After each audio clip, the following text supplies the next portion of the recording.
नहीं तो जीना क्या, हरि नाम नहीं तो जीना क्या, हरि नाम नहीं तो जीना क्या, हरि नाम नहीं तो जीना क्या, हरि नाम नहीं तो जीना क्या, हरि नाम नहीं तो जीना क्या, हरि नाम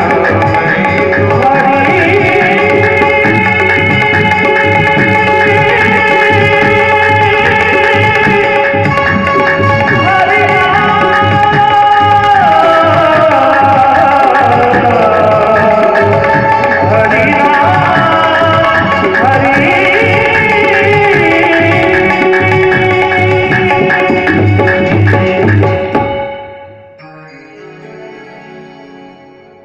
हरि नाम नहीं तो जीना क्या, हरि नाम नहीं तो जीना क्या। यही बात श्री वाल्मीकि जी कहते हैं, जस तुम्हार मानस विमल हंसिनी जी हाजार, मुक्ता गुण गण चुनई, राम बसहु हिय दास। हे राम, इसकी जिह्वा हमेशा आपका नाम रूपी मोती ढूंढने में लगी रहे, उसके हृदय में आप निवास करें।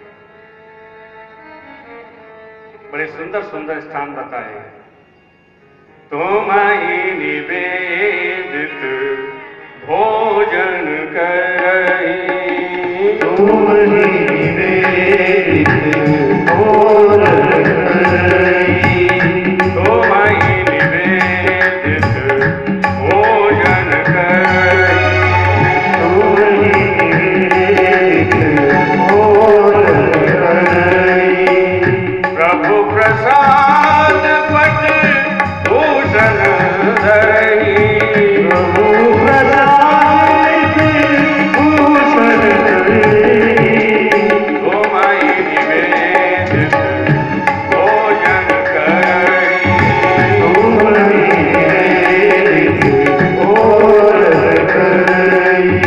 भोजन भी करते हैं तो पहले प्रभु को समर्पित करते हैं, और यही बात तो गीता जी में भी भगवान ने स्पष्ट की है,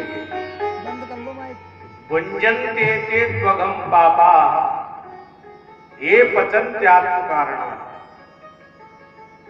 जो केवल अपने लिए भोजन बनाता है भोजन, तो भगवान कहते हैं वो भोजन नहीं खाता। भुंजन्ते ते त्वघम, वो तो पाप को ही खाता है।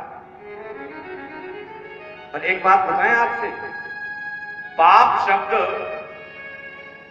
मनोहर गोपाल जी बैठे, पाप शब्द संस्कृत के दृष्टिकोण से नपुंसकलिंग शब्द है, तो रूप तो चलने चाहिए थे पापम पे पापे पापानी, लेकिन यहां पापः पापो पापा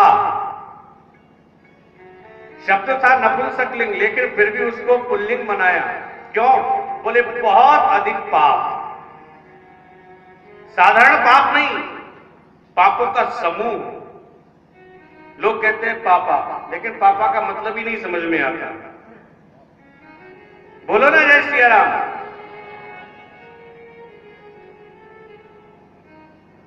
पाप का संगीभूत स्वरूप।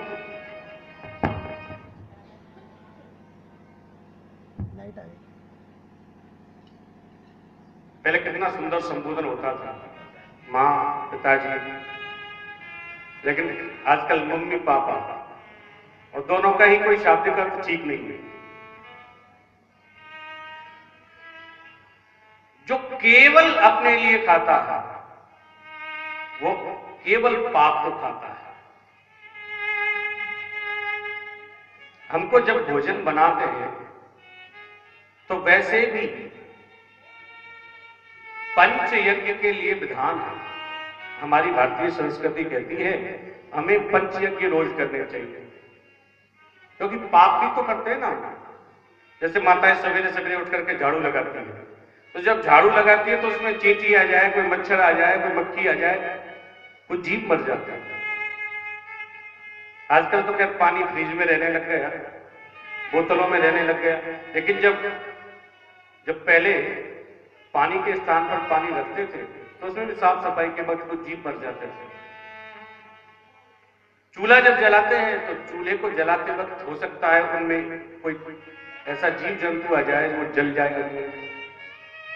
तो इस प्रकार से हमारे जीवन में जो हमारी दैनिक दिनचर्या है उसमें हम अनेक प्रकार के पाप जाने अनजाने कर बैठते हैं। हम श्वास लेते हैं, इतनी गर्म गर्म श्वास छोड़ते हैं, और इस वातावरण में न जाने कितने सूक्ष्म जीवाणु रहते हैं।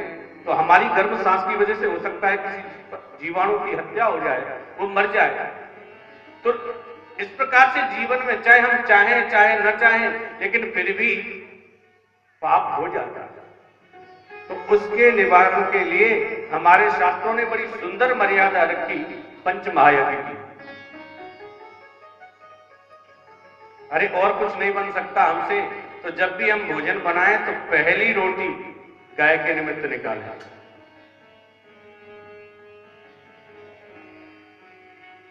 पहली रोटी अगर आप गाय को देने की जिम्मेदारी ले लेंगे तो निश्चित है कि आपके घर में ना सही लेकिन पड़ोस में कहीं तो एक गाय आपको दर्शन को मिलेगी।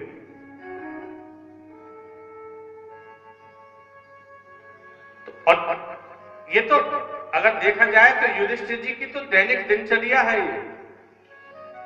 रोज सवेरे उठ करके गौशाला में जाते, गायों का दर्शन करते। तो हमारी भी दिनचर्या ऐसी होनी चाहिए। लेकिन अगर दर्शन न कर पाए, घर में गाय नहीं है तो कोई बात नहीं, लेकिन पहली रोटी हम गाय के लिए अवश्य निकालें। ये तो कम से कम हमें करना ही चाहिए। अच्छा, निकालते तो होंगे आप लोग भी। जो निकालते हैं वो ऐसे ऐसे करो, जो नहीं निकालते वो ऐसे ऐसे करो। निकालते हैं, और जो नहीं निकालते वो निकालना शुरू कर दो। अंतिम जो रोटी होती है वो कुत्ते के लिए रखनी चाहिए। हमको बलि वैष्णोदेव यज्ञ करना चाहिए। कोई अतिथि आए उसे भोजन करने के लिए कहना चाहिए। धीरे धीरे न जाने कहां चली गई वो हमारी भारतीय संस्कृति। पता नहीं, कभी कभी सोच करके भी डर लगता है कि भारतीय संस्कृति में इतना ज्यादा पश्चिम का समावेश हो गया है कि कभी कभी तो यही ख्याल ही रहता है कि हमारी संस्कृति है कि पश्चिम की संस्कृति। मत पड़ो पश्चिम के चक्कर में। उनकी मजबूरी है, हमारी मजबूरी नहीं है। पश्चिम देशों में ठंड बहुत अधिक है, इसलिए उनको मोटा कपड़ा पहनना जरूरी है, इसलिए वो जींस पहनते हैं। हमारे यहां तो हमेशा मौसम बदलता रहता है, कभी सर्दी है, कभी गर्मी है, कभी बरसात। उनके यहां हमेशा ठंड पड़ती है।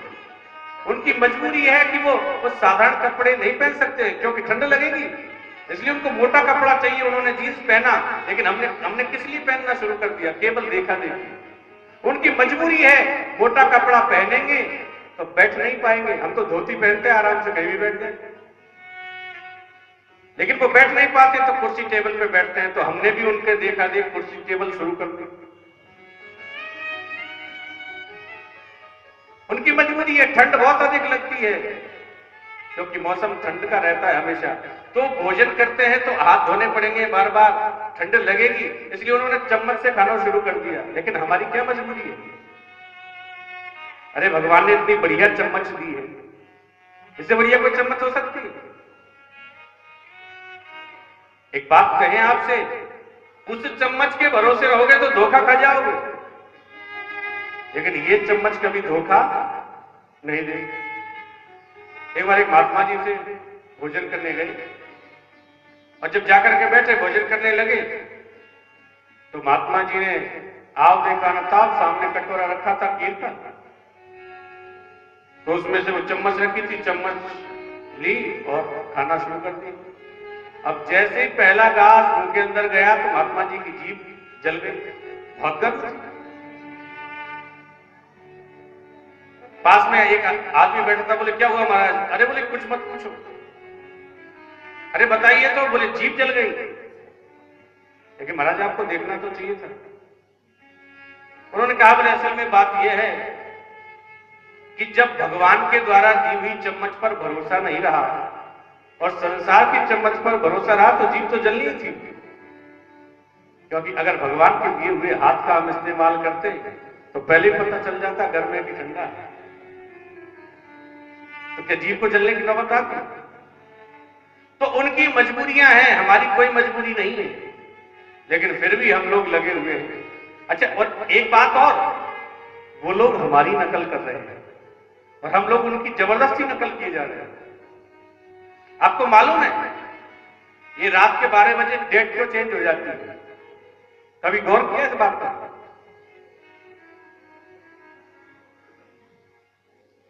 एक देशांतर में संभवतः 4 मिनट का अंतर आता है और हमारे यहां से अगर ब्रिटेन का देखा जाए तो करीब 5 घंटे के आसपास का अंतर, लगभग 6 घंटे के आसपास। तो 6 घंटे के आसपास का अंतर आता है। यानी जिस समय हमारे यहां रात्रि के 12 बजेंगे, जिस समय हमारे यहां सवेरा होगा उस समय उनके यहां रात्रि के 12 बजेंगे, क्योंकि 6 घंटे का अंतर है। तो हमारे यहां तो 6 बज गए सवेरे के, तो सवेरा हो गया। और जैसे ही भारतवासियों ने कहा सवेरा हो गया, तो वो भले अंधेरे में थे लेकिन उन्होंने मान लिया कि हाँ, भारत वाले ज्यादा समझते हैं, सवेरा हो गया मतलब सवेरा हो गया। तो उन्होंने रात में घोषणा कर दी कि ठीक है भाई, हम तो इसी को सवेरा मान लेते हैं। तो उन्होंने किस आधार पे माना? क्योंकि हमने कह दिया कि हमारे यहां सवेरा हो गया। लेकिन हम लोग, उन्होंने रात्रि को अगर डेट चेंज कर दी तो हम तो डेट को ही मानने लग गए। आजकल किसी से पूछ लो आपका जन्मदिन तो डेट जरूर बता देगा, हो सकता है किसी शायद न बता पाए। क्यों? केवल पश्चिम का प्रभाव।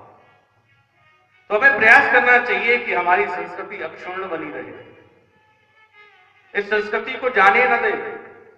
पंचमहायज्ञ की जो प्रथा है, जो रिवाज है, जो परंपरा है, हमारी संस्कृति है, उसके गौरव को बनाए रखें।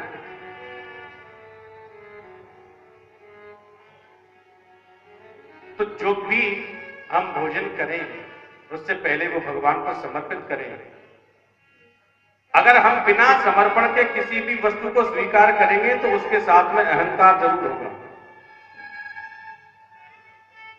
आपने बढ़िया कपड़ा पहना, उसी का ही अहंकार हो गया, सबको दिखाते घूम रहे हैं। आपने बढ़िया कोई अंगूठी पहन ली, उसी का अहंकार हो गया। हो जाता।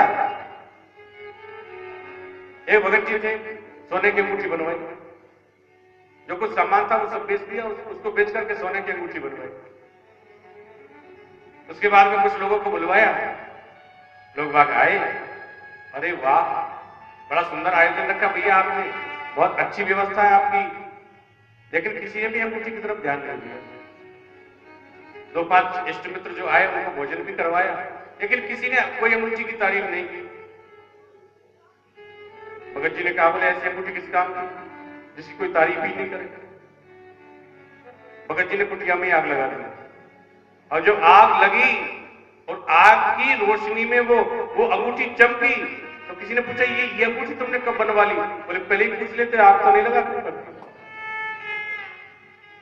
केवल दिखावे के चक्कर में। बस हमारे साथ यही सबसे बड़ी समस्या है। हम लोग केवल दिखावा करते हैं, आंतरिक मन से नहीं। और जब हम आंतरिक मन से किसी भी चीज को स्वीकार कर लेंगे तो निश्चित रूप से भगवान हमसे कोई दूर नहीं है। एक महात्मा जी के पास में कोई व्यक्ति गया और महात्मा जी, आप लोगों ने जमुनादास बाबा के दर्शन तो किए होंगे शायद, बालेर में। अभी तो शरीर उनका रहा नहीं, लेकिन बालेर में रहते थे। बहुत गर्म स्वभाव था, कब बरस पड़े कोई पता नहीं, और किस बात पर नाराज हो जाए इसका भी कोई भरोसा नहीं। ऐसे ही एक और महात्मा थी, बिल्कुल बड़े स्वभाव से गर्म, बात बात पर क्रोधित हो जाते। तो एक बार एक पंडित जी ने कहा, बोले चलो संत के दर्शन करने आए। दर्शन करने गए, अब स्वभाव से परिचय था, तो ये था कि पता नहीं कब शुरू हो जाए, लेकिन फिर भी हाथ जोड़ के कहा, बोले महाराज जी अगर बुरा ना मानो तो एक प्रश्न पूछ लूं। महात्मा ने कहा कहो। बोले लोग बड़ी निंदा करते हैं, आप गाली देते हो, अच्छा नहीं लगता, संतों के गाली देना ठीक तो नहीं है ना महाराज। महात्मा जी बोले अब वो डर भी रहे थे कि पता नहीं हो सकता है अब नंबर आ जाए, लेकिन फिर भी महात्मा ने कुछ नहीं कहा। महात्मा बोले कोई फर्क नहीं पड़ता है, तुम लोग राम राम बोलते हो, मैं गाली देता हूं, बराबर बात। उस आदमी ने कहा, बोले बराबर कैसे हो सकता है, कहां गाली कहां भगवान का नाम, ये बराबरी कैसे। तो संत ने कहा, बोले उसका कारण है। बोले क्या। बोले तुम लोग राम राम यहां से बोलते हो, यहां से नहीं, और मैं गाली यहां से देता हूं, यहां से नहीं। बस यही तो अंतर है। हम लोगों ने उसकी आंतरिकता को छोड़ दिया है, हम लोग केवल बाहरी आडंबर पर लग गए हैं, लेकिन जिस दिन हम अंदर से भगवान का नाम लेंगे तो भगवान हमसे दूर नहीं। हम जो भी कुछ स्वीकार करते हैं पहले भगवान को समर्पित करें, और उसके बाद में हम स्वीकार करें तो फिर हमारे मन में कोई अहंकार नहीं आएगा। तुम्हीं निवेदित भोजन करही, तुम्हीं निवेदित प्रभु प्रसाद पट भूषण धरही।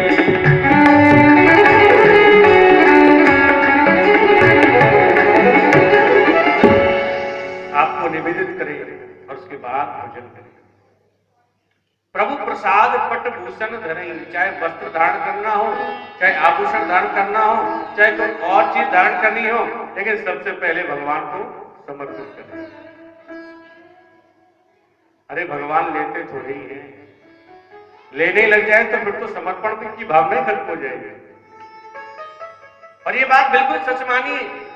जैसे कोई आपसे कहे कि लाइए जरा आपके कपड़े हम धुल देते हैं, आपने कहा नहीं मैं स्वयं धुल लूंगा, तो फिर नहीं हम धुलते हैं। और अगर आपने धुलने के लिए दे दिए तो दूसरे दिन कहेगा ही नहीं। इसलिए भगवान तो कहते हैं अरे भावनात्मक संबंध है भाई, भगवान कहीं से कुछ लेते नहीं, और अगर वस्तुतः देखा जाए तो हमारा है भी क्या। अगर देखा जाए ईमानदारी से तो हमारा है ही क्या, सब कुछ उसी का तो है। तभी तो कहते हैं तेरा तुझको, हमारा कुछ है ही नहीं। और जो हमारा मानता है ना कि हमारा है वही दुखी, हमारा कुछ है नहीं। बस हमारा अगर कोई है तो एक है। जैसे मीराबाई कहती थी ना, मेरे तो गिरधर गोपाल दूसरों ने। बस उसी तरीके से वही भावना रखे और प्रभु प्रसाद पट भूषण धर।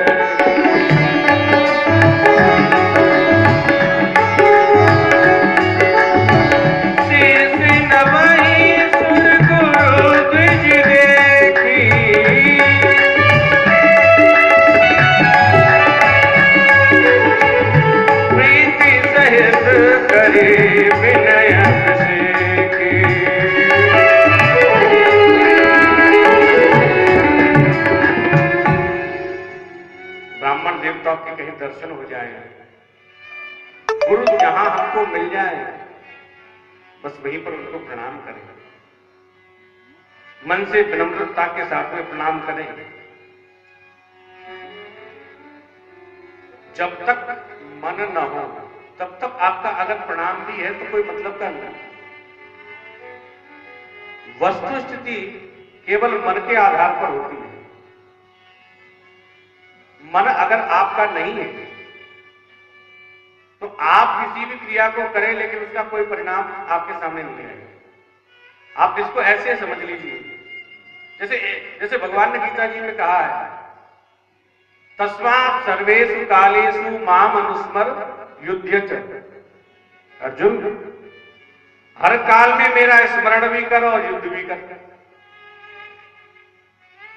अब अगर इसको वेदांत के दृष्टिकोण से हम देखें तो वेदांत कहता है कि जिस इंद्रिय के साथ में मन काम करता है केवल वही इंद्रिय सक्रिय होती है। इसको सीधे उदाहरण से ऐसे देख लीजिए, जैसे आपका ध्यान अभी यहां कथा में है। अब यहां कई बार कुछ लोग आते हैं तो आप लोगों के सामने कई बार आ भी जाए, उसके बाद पता नहीं चलता कोई आया है कोई गया है, क्योंकि हमारा ध्यान कथा से जुड़ा हुआ है।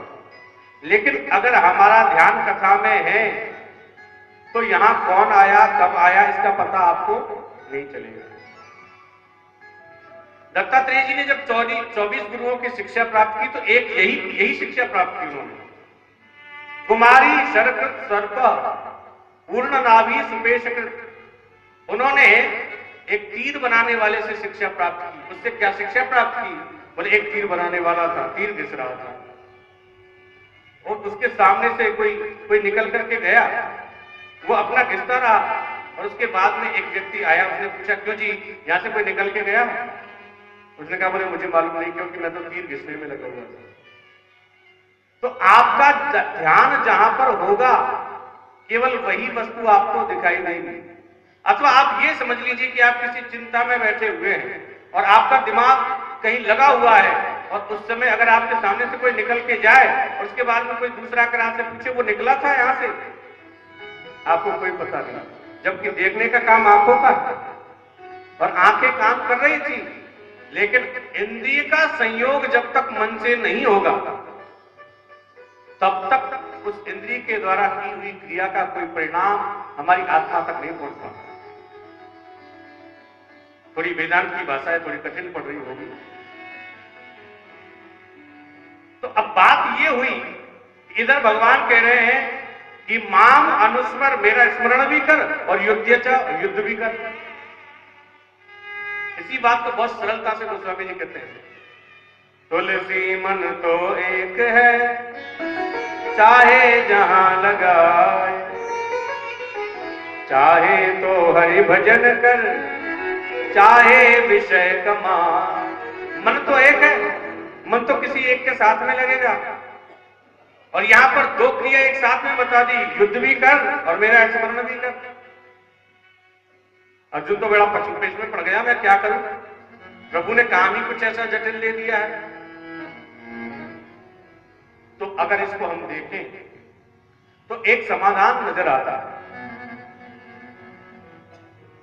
हमारे शरीर में 10 इंद्रियां हैं, 5 ज्ञानेंद्रियां हैं और 5 कर्मेंद्रियां हैं। तो देखो, ज्ञानेंद्रिय वही काम करेगी जिसके साथ मन लगा होगा।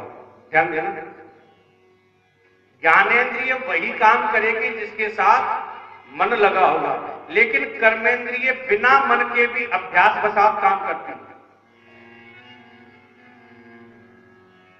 कर्मेंद्रिय अभ्यास के कारण काम करती है। सीधा सा उदाहरण ऐसे समझ लीजिए कि जैसे आप मोटरसाइकिल से जा रहे हैं, आप किसी से बात कर रहे हैं, सामने गड्ढा आता दिखाई दिया, लग रहा है कि अब तो गड्ढे में जाने वाली है गाड़ी, तो अपने आप ब्रेक पे पैर चला जाता है कि नहीं? चला जाता है कि नहीं? आप बात कर रहे थे लेकिन फिर भी ब्रेक पे पैर चला गया, क्यों? क्योंकि अभ्यास है। तो कर्मेंद्रियां अभ्यास के वशीभूत होकर कर्म करती है और ज्ञानेंद्रियां मन के अनुसार काम करती है। इसलिए भगवान ने कहा मन तो सौंप मुझे और युद्ध कर अपने हाथों से, क्योंकि शरीर केवल संसार के लिए और मन केवल भगवान के लिए। लेकिन हमने उल्टा कर रखा है, हमने शरीर तो दे रखा है परमात्मा को, वहां जाते हैं रोज पूजा घर में, भले 5 घंटे बैठे रहकर पूजा कर लेते हैं, लेकिन मन में तो संसार बसाया हुआ है। अगर मन में संसार है तो हम भगवान के सामने गए उसका कोई मतलब नहीं निकलता, और अगर मन में भगवान है तो चाहे हम जंगल में रहे वहां पर भी आनंद है। मन से ही तो है, मन के हारे हार है, मन के जीते जीत, मन ही मिलावत राम सो, मन ही करत फजीत। कि मन के मारे बन गए बन तज बस्ती माए, पर कह कबीर मन लालची यह कहूं ठहरत ना। ये मन कहीं रुकता नहीं। मन ने परेशान किया तो बाबा बन गए, और जब बाबा होके परेशान हो गए तो फिर वापस गृहस्थ में आ गए। ऐसे ऐसे लोग हैं, बड़े परेशान होकर के घर से निकले थे। अब तो संसार को छोड़ दिया, अब हमको कुछ मतलब नहीं है, बस संसार